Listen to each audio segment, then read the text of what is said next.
discuss today a very important topic, no, and this is the most controversial especially in the province and even in the cities, about the titles. Okay, so we'll talk about land titles and deeds.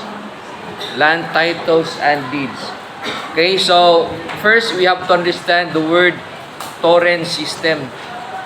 Okay, and of course we will talk about also certificate of title, original registration, regalian doctrine, classification of public lands, cadastral registration, okay, and transfer of lands or title.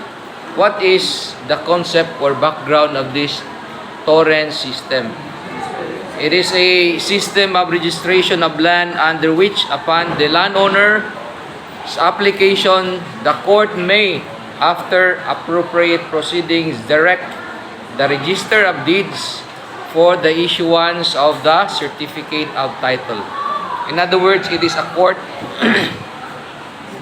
proceeding, an application in court, in order for you to have a title of the land. So, who will direct the procure to issue the certificate of title? It is the register of deeds. Where can you find the register of deeds? It is an office in your municipality. Okay? So, but there is an office, a main office for this one, which is in charge of all the certificates of title. So the system was actually derived from, it was introduced to us by the South Australian, okay? His name is Robert Torrens in 1857. Okay? Robert Torrens, Torrens, in 1855. Why? Because when the Americans came in our country, they find it difficult really to register because lands were owned by the friars. Okay? In fact, right now there are still friar lands. Okay, in order to change the system under their administration, they introduced to us the Torrens system. It is a mode of acquiring lands. Okay, it's a system which was adopted by Australia, and it was also adopted here in the Philippines. Okay, introduced in the Philippines by an Act number 496 and took effect, okay, in January 1, 1903. Okay, January 1, 1903. It was also amended and superseded by Presidential Decree PD 1529. Okay, and also known as the Property Registration Decree now. Property Registration Decree. So in other words, the lands you have, it's not yours. It was only given to you after this decree.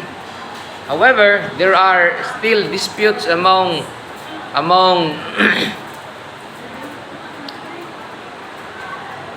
indigenous communities. Why? Because that land that they own is still recognized by government.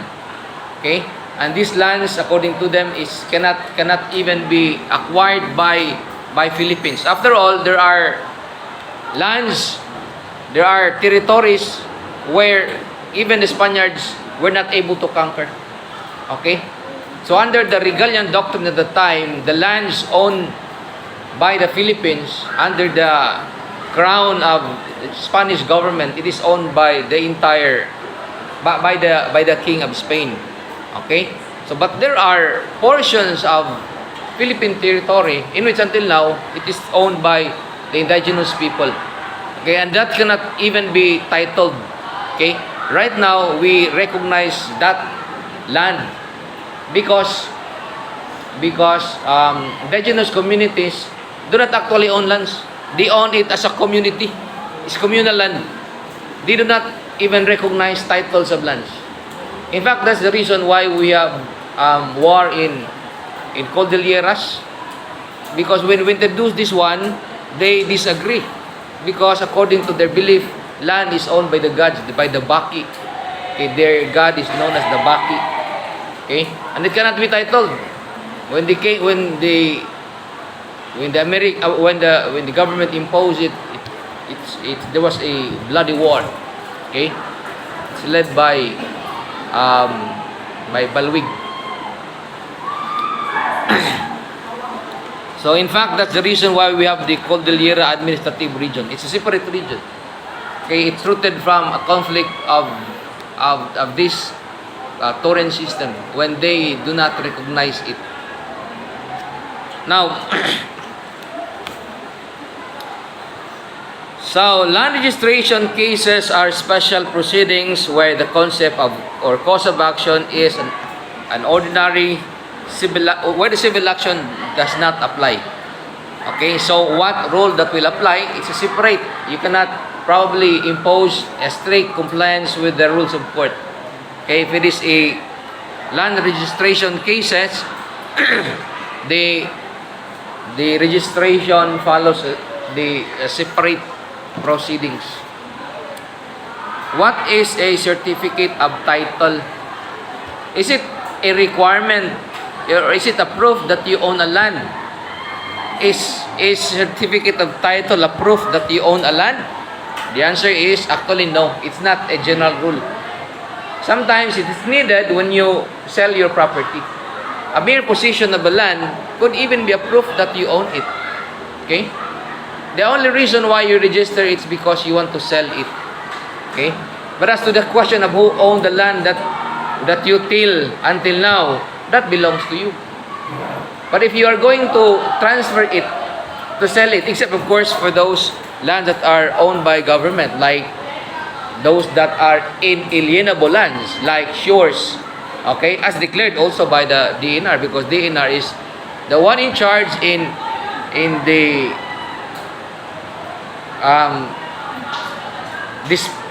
disposable and inalienable lands. So they are the one who can determine whether that land is inalienable or disposable. So if that land is disposable, then the DENR, which is in charge of this one, okay, will give it to you.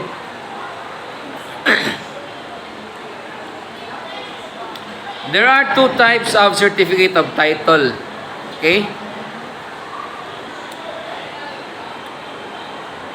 One is the original certificate of title and the other one is transfer certificate of title. Okay? So, what is the difference? Of course, aside from the word, there is a difference. One is original, the other one is transferred. How will you know? If it is original, it is only your name that appears in the title. Because it's your name. It is you are the original owner. Whereas the other one, what do you call it? Transfer certificate of title, it comes from another person. It was only transferred to you. Maybe because you are the buyer. Okay? Or you are the heir. Okay? After your parents dies, for example, God forbid, it will be transferred to you. Okay? So the name now will be the title will be now in your name. Now, what is an original certificate of title? It is the first title issued in the name of the registered owner by the Register of Deeds. Okay, you are the one who first acquired it, covering the parcel of land, okay, which had been registered under the torrent system by the virtue of judicial administrative proceedings. So it is the court. Okay, you are going to apply it in court in order for you to acquire original certificate of title.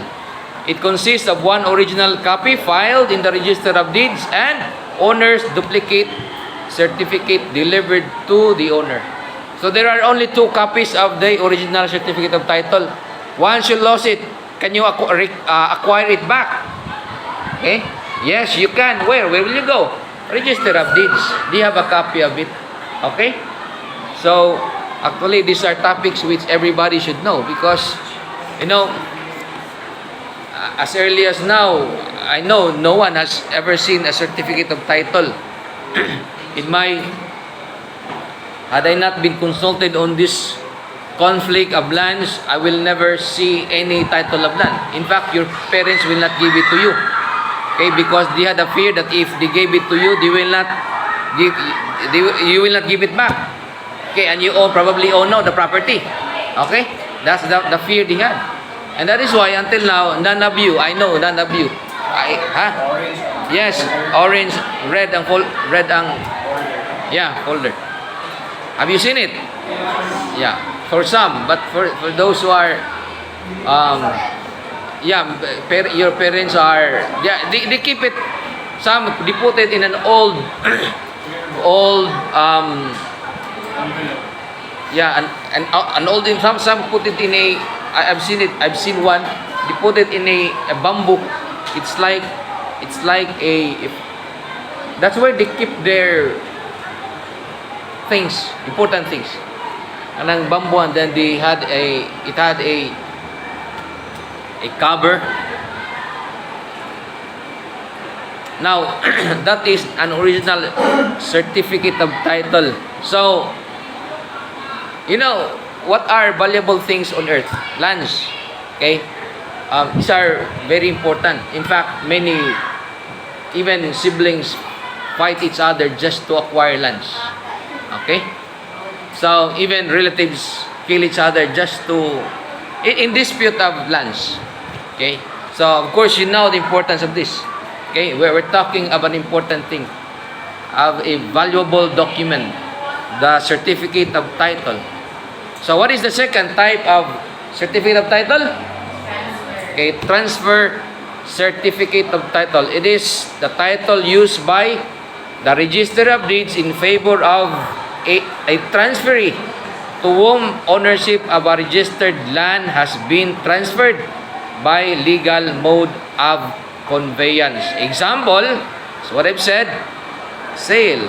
Another, donation, or upon the death of the predecessors. Okay, so by virtue of or it could be by donation, it's given to you gratuitously. That is the title that is now in your name is TCT, Transfer Certificate of Title. Okay, so you understand now the two types of certificate of title. So how will you know that you are not the original? At the back of the title there are names. In fact, when you go to the DNR, I know this one because I was consulted and I became in charge of a certain property. You can actually trace back the origin of the title, the history of it. When you go to the DNR has a blueprint of all the lands. Okay, even an inch, they knew the mark, the landmark. So even landmarks. Okay, the word PS. Okay, have you seen it? What PS? What's the PS? This is Philippine survey. That's wrong. Okay, I consulted a DNR, a surveyor. It's called private survey. Private survey. Okay. Now the DNR has a blueprint. I've seen it, and that is what they follow. Although the landmark are already not found because somebody transferred it or intentionally remove it, although it's a criminal offense. Okay, just to eradicate the memory of where the landmark can be found. Some are even intentionally put their houses. Okay, build a house where the landmark is situated. The purpose is to erase in the memory of the owner of the heir where the boundary is. I know it because we had a survey before and we found out that the landmark was even in the middle of the house and it was cemented, but the DNR knew where it is located. Okay, by the use of that telescope, Okay? At exact point, they will know the landmark, where the landmark is. So then, don't even try to transfer the landmark because it's a criminal offense. And second is that the DNR, the surveyor, will know where the location is. How will they know it? How will they know it? Simple. When you look at the title, there's a bearing. It's called the there's a term for that. No, the connect the different points, like point 1 to 3, 13 meters, 3 to 4, 5 meters, with a certain degree. How will you know it? How will you know? Or upon seeing a title, can you point exactly the size or the other landmark? It's easy. Okay? How I'm going to teach you. So there are only four sides or 4 directions. What are these 4 directions? North, Huh? south, east. What are those 4? What are the 4 directions? Ha? Mana siya? Okay, so those are the 4 directions, but you will only be using the 2, north and south. So the degrees will only be based on north and south. So let's say the degree is 30. So it will be north, okay, north, and then if it's going to the east, northeast 3 northeast 3 degrees. Okay?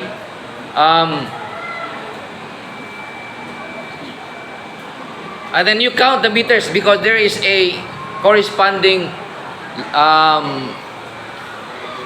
distance. From there, you count, let's say, 3 meters. And then from another point, you again point to another degree using north and south only. Let's say from point 1 to point 2 to point 3,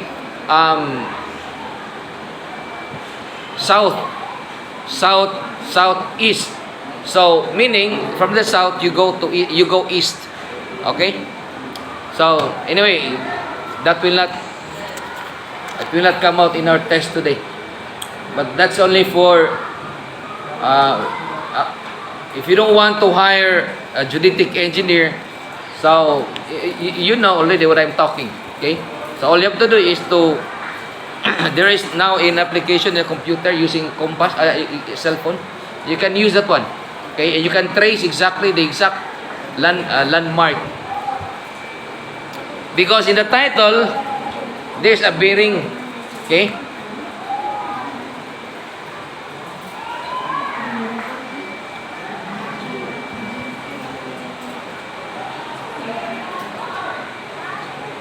Now, a person who possesses the title issued under the Torrent system is entitled to all attributes of ownership, including possession. Okay? So, what are the rights of the owner if you have the title? You have the right to eject occupants. Can you right there and then eject them without going to court or notice? No, you cannot. Otherwise, you will be killed. Okay? So, life is so precious. Do not do that. Okay? Because children who were born, who believe that their land is theirs, it's so precious to them. Okay? So, showing a title that you own it, it's just a mere title. Okay? You go to court, let the court do it for you. Yes, but the court will not right there and then 1 month give them time to vacate. It could be at 1 year. Okay, that would depend because it's not easy to build a house in just few months. Okay. Now, a certificate of title cannot be subject of a collateral attack. What does that mean? You cannot say that title is fraudulent. You cannot do that. Okay? The fact itself that it is title and issued by government, it is presumed to be valid. You cannot question it. Okay? Huh? No, it's not. Okay, as long as it is proven that it is issued by government, the presumption is that it is genuine. Okay? So a collateral attack is made with when in an action to obtain a different relief. Okay, under the Turing system of land registration, the certification of title attests to the fact that the person named in the certificate is the owner of the property. So, if that title bears the name of a certain person, it is presumed that he owns it. What if somebody occupies the property? He's not the real owner. He is what? A trespasser even. Can you know what a trespasser is? By the way, there's a doctrine that applies in titles. Doctrine of self-help. Self-help. It means that right there and then, if there are intruders to your property, you have the right to prevent or protect the property. But you cannot exercise that after several hours. Okay? The intention is to protect the property right there and then. Okay? Doing it some other time when the possessor, when the trespasser already occupies the land, is no longer allowed. That is why you have to go to court. But at the moment, at the inception of possible intrusion to property, you have the right to prevent. It's called doctrine of self-help. Huh? The property owner may put there in the property as part of its protection to property, no trespassing. That's what I did. No trespassing. Because trespassing is a criminal offense. Okay? Meaning, if you put no trespassing and it's visible, okay, it is noticed to the public that nobody can enter that property. Okay? Entering that property is a criminal offense. I know some properties with having that no trespassing, they shoot right there and then, but they do not kill. Okay?